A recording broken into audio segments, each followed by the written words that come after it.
ഇന്നലെ രാത്രിയിൽ റിപ്പോർട്ടർ ടിവിയാണ് ഈ വാഹനാപകടത്തിൽപ്പെട്ട കാർ മണിയമ്പിള്ള രാജുവിൻ്റെതാണെന്ന് കണ്ടെത്തിയത്. അപ്പോഴും പോലീസ് ഒളിച്ചു കളിക്കുകയായിരുന്നു. അതിനുശേഷം മണിയമ്പിള്ള രാജു തന്നെ പോലീസ് സ്റ്റേഷനിൽ വിളിച്ചറിയിച്ചിട്ടും ആ സമയത്ത് പോലീസ് സ്റ്റേഷനിലേക്ക് വരാൻ പറഞ്ഞില്ല. ആ സമയത്ത് എത്തിയിരുന്നെങ്കിൽ വൈദ്യപരിശോധന നടത്താൻ കഴിയുമായിരുന്നു. ആ സമയത്ത് മദ്യലഹരിയിലായിരുന്നുവെങ്കിൽ അത് വൈദ്യപരിശോധനയിൽ തെളിയുമായിരുന്നു. എന്നാൽ 12 മണിക്കൂറിന് ശേഷമാണ് ഇപ്പോൾ വൈദ്യപരിശോധനയ്ക്ക് അവസരമൊരുക്കിയിരിക്കുന്നത് എന്നുള്ളതാണ് മനസ്സിലാക്കുന്നത്. ഇപ്പോൾ നമുക്കൊപ്പം അശ്വിനുണ്ട്, പ്രതീഷുണ്ട്, ഹരിമോനുണ്ട്. പ്രതീഷിലേക്ക് പോയാൽ, പ്രതീഷ്, ഇപ്പോൾ മണിയമ്പിള്ള രാജുവിനെ തിരികെ കൊണ്ടുവരികയാണോ? പോലീസിന് സംഭവിച്ച വീഴ്ചയുടെ ഗൗരവം പോലീസിന് ബോധ്യമായിട്ടുണ്ടോ ഇപ്പോൾ?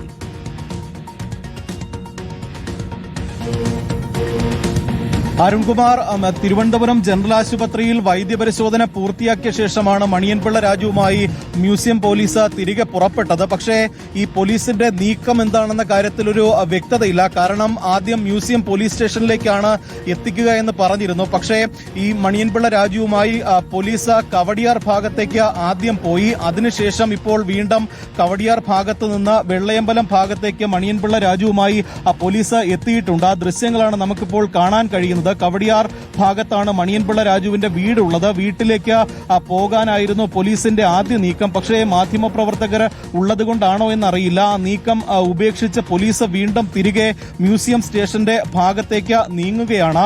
ഈ തിരുവനന്തപുരം ജനറൽ ആശുപത്രിയിൽ നിന്ന് ഇറങ്ങിയ പോലീസ് മ്യൂസിയം സ്റ്റേഷന് തൊട്ട് മുന്നിൽ വെച്ച് തിരിഞ്ഞ് ഈ നന്ദൻകോട് വഴി കവടിയാർ ഭാഗത്തേക്കാണ് നീങ്ങിയത്. കവടിയാർ ഭാഗത്ത് നിന്ന് ജവഹർ നഗർ വരെ പോയ പോലീസ് പിന്നീട് അവിടെ നിന്ന് തിരിച്ച് വീണ്ടും വെള്ളയമ്പലം ഭാഗത്തേക്ക് എത്തിയിരിക്കുന്നു. ഇപ്പോൾ വെള്ളയമ്പലം ട്രാഫിക് സിഗ്നലിലാണ് പോലീസ് വാഹനം നിൽക്കുന്നത്.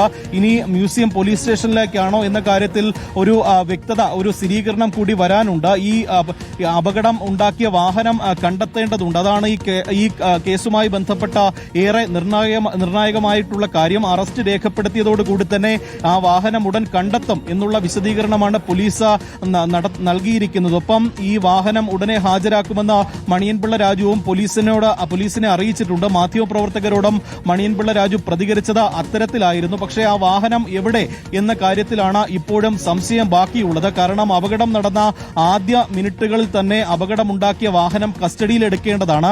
അല്ലെങ്കിൽ അത്തരത്തിൽ അപകടമുണ്ടാക്കിയ വാഹനം അത് പോലീസിനെ ഏൽപ്പിക്കുക, അല്ലെങ്കിൽ പോലീസിനെ വിളിച്ച് അപകടമുണ്ടായി എന്നും ആ പരിക്കേറ്റവരെ ആശുപത്രിയിൽ എത്തിക്കുകയുമാണ് ചെയ്യേണ്ടത്. അതൊന്നും തന്നെ ചെയ്തില്ല. അങ്ങനെ വലിയ വീഴ്ചകൾ സംഭവിച്ചു. അത് അപകടമുണ്ടാക്കിയ മണിയൻപിള്ള രാജുവിന്റെ ഭാഗത്ത് നിന്ന് മാത്രമല്ല, ഈ കൃത്യമായി നടപടി സ്വീകരിക്കേണ്ട നിയമപാലകരുടെ ഭാഗത്തും വീഴ്ചയുണ്ടായിട്ടുണ്ട്. അപകടം ഉണ്ടാക്കിയ മണിയൻപിള്ള രാജുവിനെ സംരക്ഷിക്കുന്ന, അല്ലെങ്കിൽ മണിയൻപിള്ള രാജുവിന് അനുകൂലമായ നിലപാടുകളാണ് ആദ്യഘട്ടത്തിൽ ഉൾപ്പെടെ പോലീസ് സ്വീകരിച്ചത്. അതിൽ മാനുഷികപരമായ പരിഗണനയായി പോലീസ് അത് എടുത്താൽ പോലും വേണമെങ്കിൽ ഇന്നലെ രാത്രി തന്നെ മണിയൻപിള്ള രാജുവിന്റെ അറസ്റ്റ് രേഖപ്പെടുത്തി പോലീസിന് സ്റ്റേഷൻ ജാമ്യത്തിൽ വിട്ടയക്കാമായിരുന്നു. പക്ഷേ ആ നടപടി പോലും പോലീസ് സ്വീകരിച്ചില്ല. മണിയൻപിള്ള രാജു അതിന്റെ വിശദീകരണമായി, വാദമായി പറയുന്നത് താൻ ഒരു അർബുദ രോഗിയാണ്, ഒപ്പം ചിക്കൻ ഗുനിയ രോഗബാധിതനാണ്, വീട്ടിൽ ഭാര്യ മാത്രമേ ഉള്ളൂ, അതുകൊണ്ട് തന്നെ താൻ വീട്ടിലേക്ക് പോവുകയായിരുന്നു, ഇക്കാര്യം പോലീസിനെ അറിയിച്ചിരുന്നു, രാവിലെ ഹാജരാകാമെന്ന് താൻ പോലീസിനെ അറിയിക്കുകയും ചെയ്തിരുന്നു എന്നുള്ള ഒരു വിവരമാണ് മണിയൻപിള്ള രാജു പങ്കുവയ്ക്കുന്നത്. എങ്കിൽ അത്തരത്തിൽ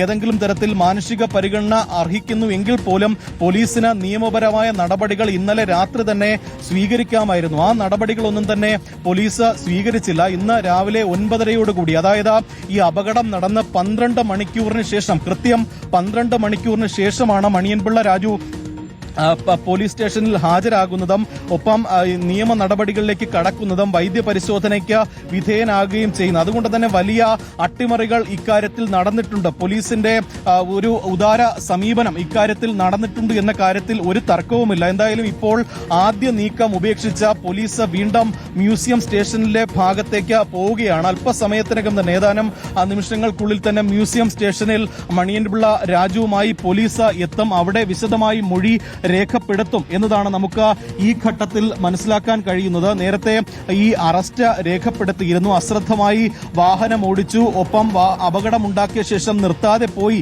എന്നത് ഉൾപ്പെടെയുള്ള കുറ്റങ്ങളാണ് മണിയൻപിള്ള രാജുവിനെതിരെ എടുത്തിരിക്കുന്നത്.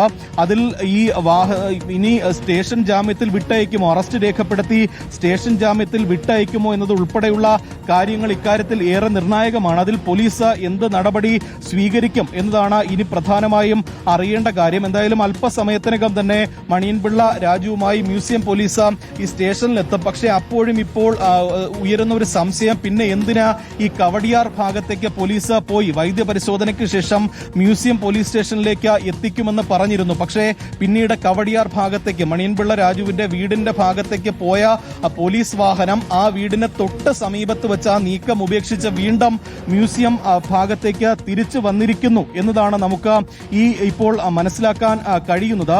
പ്രധാനമായും 3 വകുപ്പുകൾ, ഒപ്പം മോട്ടോർ വാഹന വകുപ്പ് ഉൾപ്പെടെ മണിയൻപിള്ള രാജുവിനെതിരെ ചുമത്തിയിട്ടുണ്ട്. BNS 281, 125A(B), ഒപ്പം മോട്ടോർ വെഹിക്കിൾ ആക്ട് 134A ഉൾപ്പെടെയുള്ള വകുപ്പുകളാണ് നിലവിൽ മണിയൻപിള്ള രാജുവിനെതിരെ ചുമത്തിയിരിക്കുന്നത്. പ്രധാനമായും ഈ അശ്രദ്ധമായി വാഹനമോടിച്ച് അപകടമുണ്ടാക്കി, ഒപ്പം അപകടത്തിൽ പരിക്കേറ്റവരെ ഉപേക്ഷിച്ച് കടന്നുകളഞ്ഞു എന്നതുൾപ്പെടെയുള്ള ഗുരുതരമായ കുറ്റങ്ങൾ മണിയൻപിള്ള രാജുവിനെതിരെ ഉണ്ട്. ഇനി പോലീസിന്റെ നടപടി എന്തായി? ഈ അറസ്റ്റ് രേഖപ്പെടുത്തി വൈദ്യപരിശോധന പൂർത്തിയായതോടുകൂടി ഇനി നോട്ടീസ് നൽകി സ്റ്റേഷൻ ജാമ്യത്തിൽ വിട്ടയക്കുമോ എന്നതാണ് അറിയേണ്ടത്.